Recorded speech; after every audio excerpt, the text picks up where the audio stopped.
gente, tudo bem? Eu sou a Manoeli Barroso, sou diretora assistente do Cine. Eu estou aqui com o Rudá, o diretor da TCM, e Ana Carolina, diretora da OMS, e sejam bem-vindos para mais um episódio de Café com Foca. E estamos aqui hoje também entrevistando Mariana Balal, nossa professora do Departamento de Relações Internacionais da PUC-Minas. Segundo a ONU, mudanças climáticas são transformações a longo prazo nos padrões de temperatura e clima. Desde 1800, com a Revolução Industrial, as atividades humanas se tornaram o principal impulsionador das mudanças climáticas, devido principalmente à queima de combustíveis fósseis como carvão, petróleo e gás, principalmente por indústrias e fábricas.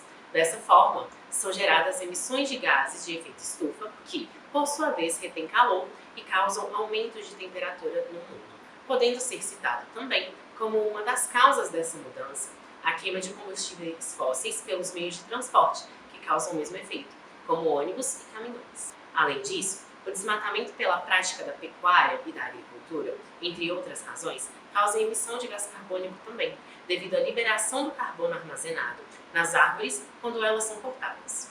A destruição das florestas limita a capacidade natural de conter as emissões de gases na atmosfera. Também podemos citar a produção de lixo e o consumo de energia como causas de grande emissão de gases de efeito estufa e, por sua vez, causadores das mudanças climáticas e, consequentemente, desastres ambientais. Com isso, Mariana, eu te trago a pergunta: o que são mudanças climáticas e quais são as suas novas formas? Oi, meu nome é Mariana, sou professora de Relações Internacionais aqui na PUC, no Coração Eucarístico, também sou coordenadora de curso e chefe de departamento. A mudança global do clima é esse fenômeno de aumento médio da temperatura global. Todos os esforços internacionais têm sido no sentido de limitar em 1,5 graus, entendendo que um cenário razoável seria o de 2 graus. Mas de todo modo é um fenômeno que se inicia, segundo algumas teorias, no contexto da Revolução Industrial, mas sem dúvida nenhuma é um fenômeno que se acelera a partir da chamada Grande Aceleração, que é o período a partir de 1950, em que as atividades industriais, o transporte, enfim, a queima de combustíveis fósseis, que compõem a matriz energética de boa parte dos países e significativamente dos países do norte global, contribuiu para esse quadro de acúmulo da concentração de gases na atmosfera, o que leva a todos esses desequilíbrios, né, dos quais eu falei. Recentemente tem se falado muito no fato de que a mudança do clima ela causa uma série de consequências que, por sua vez, reforçam a própria mudança do clima. Então, se houver um esforço internacional considerável para diminuição e até redução completa das emissões de gás de efeito estufa, dentro daquilo que vem se denominando net zero, né? Então a completa descarbonização, mesmo assim a gente ainda vai ter acumulado uma concentração de gás de efeito estufa na atmosfera. Então o que tem mais de atual nessa discussão é o fato de que não é só a descarbonização, né? É também pensar em soluções para reduzir esse carbono concentrado na atmosfera que foi acumulado ao longo de todas essas décadas. E não é um processo simples, requer cooperação, requer compromisso em todos os níveis, porque a governança da mudança do clima ela é policêntrica, ela é multicêntrica, então é preciso que estados, empresas, universidades, indivíduos articulem no sentido de pensar soluções para esse quadro, que é um quadro grave, é um quadro sensível e que, se a gente não agir rapidamente, ele vai se agravar cada vez mais. As consequências da mudança do clima são várias: migração, não é refúgio, essas pessoas não têm status de refugiado, né? Então é uma questão que o direito internacional público precisa se debruçar sobre, tem se debruçado sobre. Para além disso, fome, né? Deslocamento de várias maneiras, redução da possibilidade de subsistência para quem depende, por exemplo, da indústria pesqueira, dentre várias outras consequências que geram ali a necessidade da gente pensar em ações de adaptação. não só a mitigação, que é a redução das emissões de gás de efeito estufa, mas também a adaptação. Qual o suporte a sociedade internacional vai dar para essas populações que estão sofrendo as maiores consequências da mudança do clima? O impacto ambiental se define como uma alteração de propriedades físicas, químicas ou biológicas do meio ambiente causadas por atividades que afetem de forma direta, um efeito que atinge o meio ambiente através de uma reação simples de causa e efeito, ou uma forma indireta, que é um efeito resultante de uma reação secundária ou uma parte de uma cadeia de reações. E nisso pode afetar um ou mais desses pontos, como a saúde, a segurança, o bem-estar da população, as atividades sociais e econômicas, a biota, as condições estéticas e sanitárias do meio ambiente ou a qualidade dos recursos naturais. Com isso, Mariana, eu te pergunto agora o que são os impactos ambientais? Impactos ambientais são uma denominação geral, genérica, das consequências da mudança global do clima, que é um fenômeno de ampliação, aceleração da emissão de gás de efeito estufa, dióxido de carbono, metano, que são emitidos por uma série de atividades humanas. Essa concentração de gases na atmosfera leva a uma série de consequências que em alguns círculos se denomina impactos ambientais, né? Se denominam impactos ambientais. Então, são alguns dos impactos ambientais: aumento da temperatura média global, que em alguns lugares leva a períodos de seca, em outros a períodos de chuva, um tempo mais quente, em outros lugares mais frio. Então, são esses desequilíbrios ambientais derivados dessas atividades humanas. As consequências ambientais das mudanças climáticas estão relacionadas. O aumento da temperatura causa o degelo das geleiras, que por sua vez gera o aumento do nível do mar. Desta forma, podem ser geradas inundação de áreas costeiras, prejudicando o ecossistema e a vida humana no local. A seca, por sua vez, gera focos de incêndio, destruição e, por suas vezes, extinção da fauna e flora local. Enquanto isso, outros lugares com chuvas intensas, causando problemas como inundações e deslizamentos de terra. As mudanças climáticas alteram os ambientes naturais e, consequentemente, comprometem a vida de animais e vegetais devido às mudanças de seus habitats. Dessa forma, muitas espécies acabam sendo extintas e a biodiversidade humana vem se degradando. Com isso, eu pergunto para vocês, Rudá e Ana Carolina, como as mudanças climáticas afetam o meio ambiente? Oi gente, eu sou o Rudá, sou diretor da TCM e estou no 5º período.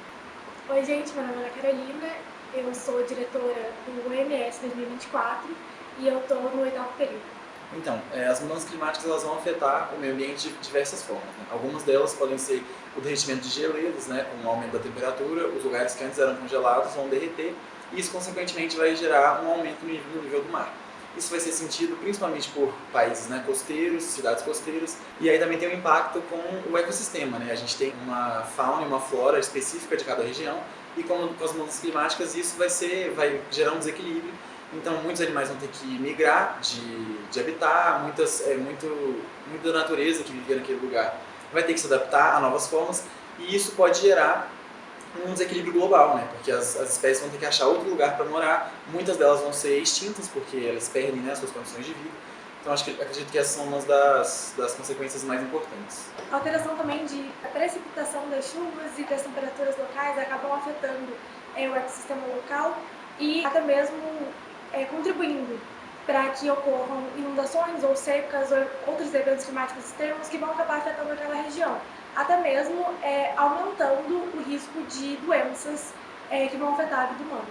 Então, eu acho que um dos pontos mais importantes seria justamente o compromisso internacional com a agenda de combate às mudanças climáticas. Então, uma redução na emissão dos gases de efeito estufa seria necessária, né, para que a gente consiga diminuir esses efeitos. Então, pensando mais especificamente na Antártida, eu acredito que com uma diminuição, né, e com um controle maior dos impactos das mudanças climáticas, a gente pode ter uma retomada da ciência que é produzida lá, que é tão importante para o mundo todo, né? A gente tem uma fonte muito grande ali de cientistas que vão estudar justamente os impactos das mudanças climáticas, então a gente pode usar isso como uma fonte da gente conseguir prever o futuro e conseguir controlar nossas ações no presente para que a gente consiga seguir com o planeta protegido, né, e preservado, quanto mais a gente conseguir. Então, seguindo a linha de raciocínio que o Rudá apresentou, entrando na parte da ciência, uma forma de fazer isso seria realmente um primeiro passo, seria o reconhecimento de que as mudanças climáticas estão ocorrendo. E acho que o principal é não só de que elas estão ocorrendo, mas como elas estão afetando de maneira mais específica as populações, né? Então, os países insulares, eles são afetados de uma outra forma, as populações com doenças crônicas são afetadas de uma outra forma. Então, esse reconhecimento e criar esses planos internacionais, esses acordos internacionais que considerem isso.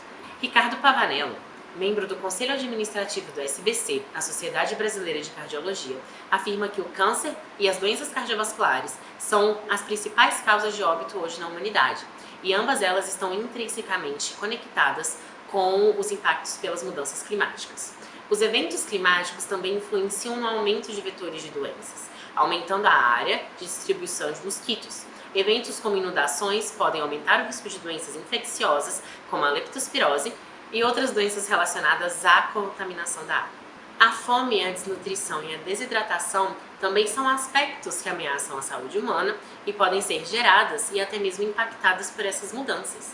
O fornecimento de alimentos pode ser completamente afetado pelas mudanças climáticas, que afetam os níveis dos mares, geram secas e afetam a biodiversidade do mundo. Dessa forma, o fornecimento de alimentos pode ser interrompido e a agricultura, a caça e a pesca e até mesmo o fornecimento de água potável pode ser interrompido por causa dessas mudanças e esses impactos. De acordo com a ONU, fatores ambientais matam cerca de 13 milhões de pessoas por ano devido a eventos climáticos externos, deslocamento forçado, pressões sobre a saúde mental, propagação de doenças e aumento da fome, desnutrição e instabilidade hídrica.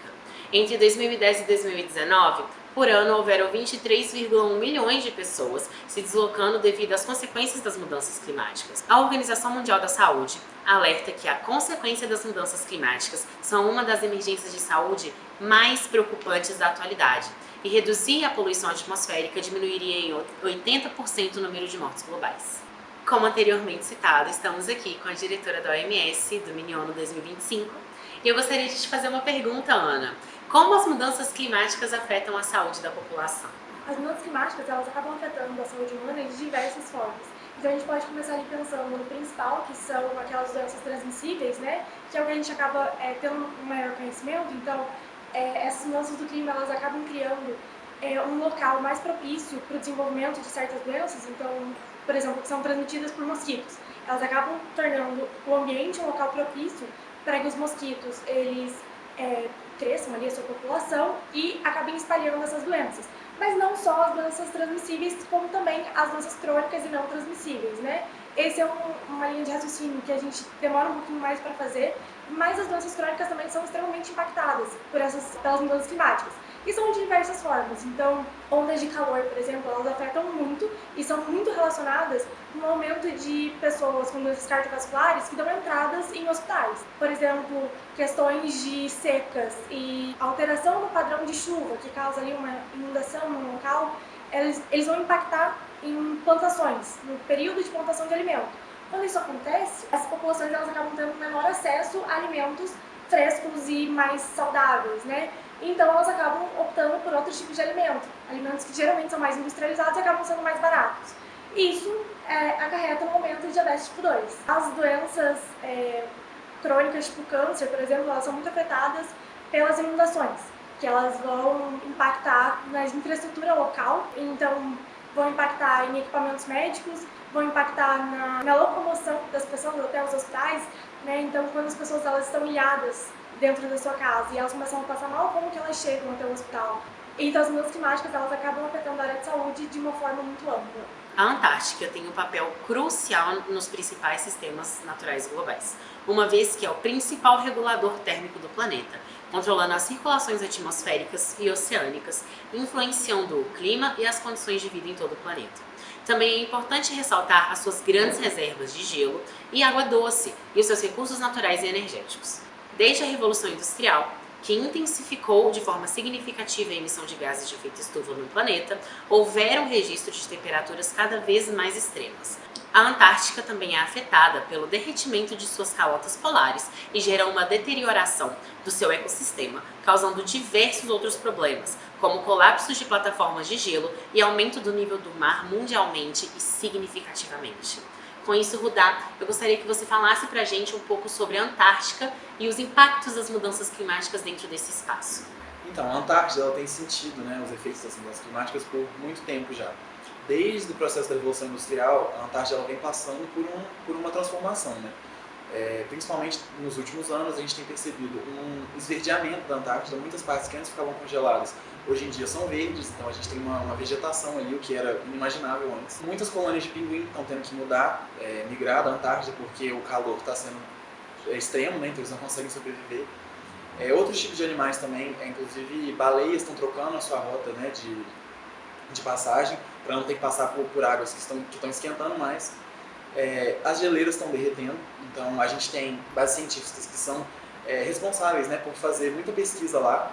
Então eles conseguem comparar a temperatura, né, e o clima de 800 mil anos. Então a gente tem uma crosta polar lá muito massiva e que eles podem usar, né, para medir essas temperaturas. E comparando, né, nos últimos anos com atualmente, a gente vê que realmente a Antártida tem elevado muito o seu clima.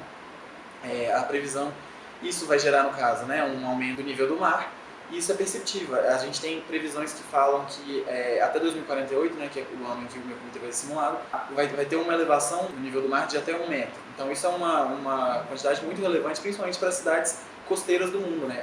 Quando a gente fala de uma mudança na Antártida, as bases científicas lá não vão ser quem vão sentir os impactos, né? O resto do mundo inteiro, porque como é um lugar que regula muito o clima do mundo todo, por causa de suas geleiras e por causa da sua grande quantidade de água congelada, uma alteração ali vai ser sentida pelo resto do mundo todo. Então a gente pode ter cidades que vão acabar embaixo d'água, a gente pode ter um clima muito mais severo em outros lugares, porque não tem a regulação do frio da Antártida. Então, essas são algumas das formas, né, que a gente consegue perceber como a mudança do clima pode afetar o continente antártico e, consequentemente, o resto do mundo. Não é possível reverter ou frear os danos das mudanças climáticas, mas o aquecimento global ele pode ser reduzido no máximo de 1,5 ou até mesmo 2 graus até 2050, a partir de um esforço coletivo mundial e uma redução de emissão de gases do efeito estufa. Nisso, nós também podemos citar a contenção de danos e uma forma de ajudar a controlar os impactos, com medidas para adaptação das populações afetadas por eventos causados por essas mudanças, como as inundações ou secas, e também algumas medidas que devem ser tomadas em prol da segurança das comunidades que são afetadas por isso. A ciência também tem um grande papel dentro dessa tomada de decisão para a diminuição dos danos e deve ser usada como um fator para ajudar e como um estudo mesmo para a diminuição e contenção desses fenômenos, de forma para prevê-los ou realmente diminuir os seus danos. De acordo com o climatologista José Antônio Marengo, coordenador geral de pesquisa e desenvolvimento do Centro Nacional de Monitoramento e Alerta de Desastres Naturais, ele falou que a natureza está nos dando uma mensagem: se não fizermos algo, seremos os próximos animais a serem extintos. E nisso eu trago a pergunta para vocês: como controlar os impactos ambientais gerados por essas mudanças climáticas? Na governança internacional da mudança do clima, o principal instrumento normativo, o principal instrumento internacional que busca estabelecer metas, diretrizes, guias para a ação tanto dos estados quanto das empresas, indivíduos e todos os atores envolvidos na governança da mudança do clima, hoje é o Acordo de Paris. E esse acordo, aprovado há 10 anos, ratificado por 194 partes, só não são partes Irã, Síria, Iêmen e Estados Unidos, agora com o governo Trump. Ele vem sendo, né, o principal instrumento, a principal estrutura para a governança da mudança do clima. Nos últimos 10 anos, a intenção foi estabelecer estruturas para que o acordo fosse de fato implementado. Existem alguns instrumentos que dão apoio, dão suporte, principalmente para as populações mais vulneráveis. Me vem à cabeça o Fundo Verde do Clima, aprovado na COP em Durban. Mais recentemente, agora o Fundo para Florestas Tropicais, para sempre, que é um fundo pensado para a preservação de florestas tropicais e que dá suporte àqueles povos que contribuem para manter a floresta em pé, principalmente povos originários, comunidades quilombolas que estão na linha de frente da conservação né? Não é só a preservação, mas eles estão na linha de frente da conservação de florestas, da conservação de biomas absolutamente essenciais para a manutenção do equilíbrio, né, do clima e da vida na Terra. Então esse fundo, né, é uma boa notícia. Também existe uma iniciativa por parte da presidência da COP30, que vai acontecer esse ano no Brasil, que está sob a responsabilidade do embaixador André Corrêa do Lago, para mobilizar 1,3 trilhão de dólares no financiamento de políticas de adaptação. É uma novidade, enfim, e se for de fato concretizado na COP30 vai ser um grande sucesso, porque hoje o financiamento para adaptação está muito aquém daquilo que é necessário. Os estados eles focam seus esforços em mitigação e também muito aquém daquilo que é necessário, ou seja, focam os esforços em reduzir emissões e se não concordam em reduzir emissões e comprar créditos de carbono, né, que nada mais é do que investir em projetos em outros países que estão na categoria que a Convenção denomina não anexo 1, que são aqueles países que teriam o direito ao crescimento, né, que também não é um termo que é hoje utilizado, mas que foi muito utilizado pelo Sul Global ao longo dos anos 70 e 80. Então, esse mapa do caminho, Baku-Belém, né, denominado assim pela presidência da COP30, é essa mobilização desse recurso de 1,3 trilhão para dar suporte exatamente para as populações que são mais vulneráveis. Porque a mudança do clima ela tem impactos que são diferenciados. Os eventos extremos climáticos, os impactos ambientais, vão atingir as populações de maneira desproporcional. As mulheres sofrem mais, a população negra sofre mais, as crianças sofrem mais, pessoas que vivem em áreas costeiras, pessoas que vivem em áreas vulneráveis. Tudo isso é objeto daquilo que a literatura está chamando cada vez mais de justiça climática. A necessidade da gente olhar para a mudança do clima com esse recorte específico, olhando para as vulnerabilidades que são distintas. Então, existem, né, algumas iniciativas nas relações internacionais com letra minúscula, né, no objeto, acontecendo, mas é preciso que se acelere o passo nessas alternativas pensadas. Muito obrigada. Obrigada pelo interesse também pela temática de mudança do clima. É importante que todo mundo esteja nesse barco, com perdão do trocadilho. Se alguém tiver alguma dúvida, quiser entrar em contato, eu estou super à disposição. Meu e-mail é marianabalau@pucminas.br. Meu Instagram é @marianabalau. Obrigada. Então é isso, gente. Muito obrigado pela conversa. Espero vocês na TCM. Então, tchau, gente. Obrigada pelos ouvintes, obrigada a todo mundo que esteve aqui na conversa. Não deixem de conferir o Instagram do nosso comitê.